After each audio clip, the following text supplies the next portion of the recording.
Bill. Call Jackie Dean.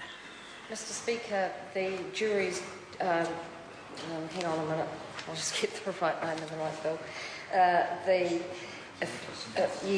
Effectiveness and Efficiency in Corrections, Administration of Community Service and Orders Bill. So I was reading the regulatory impact statement and it makes quite interesting reading because this bill comes out of a review of the current legislative and regulatory framework.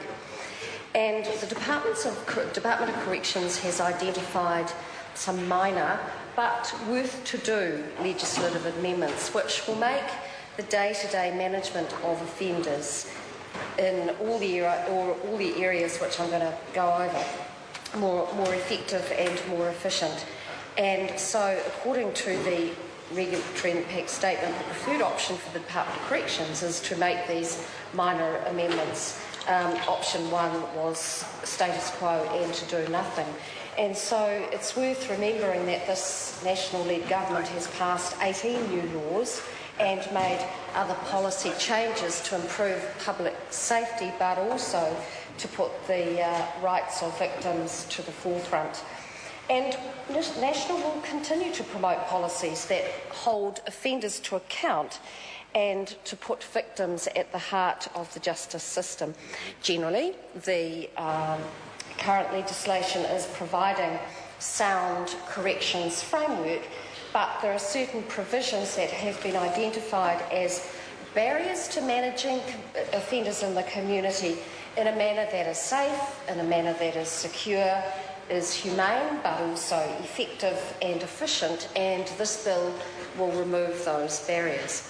So the minor policy changes are recommended to the Sentencing Act, the Parole Act and the Bail Act. And so for the Sentencing Act there are a number of changes which the Minister outlined fully in her speech to the House, but just very quickly, changes to the Sentencing Act will require pre-sentence reports before an offender is sentenced to home detention or community detention. So that's strengthening that connection between the court and sentencing.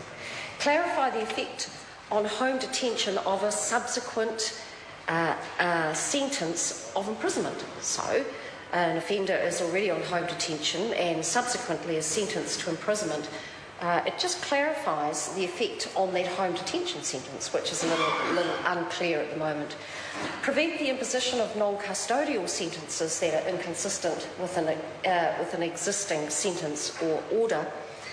And align electronic monitoring conditions with the range of the monitoring equipment. Once again, the legislation needs to keep up with modern technology. Clarify when time should stop and start on community-based sentences during periods of non-compliance.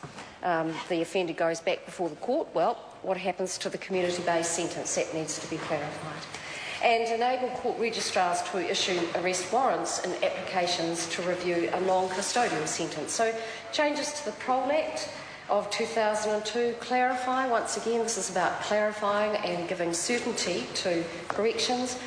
Clarify the responsibility for preparing reports on suitability for residential restrictions, and changes to the Bail Act. And I'm not sure that I share the concerns expressed by the member who spoke previously on changes to the Bail Act.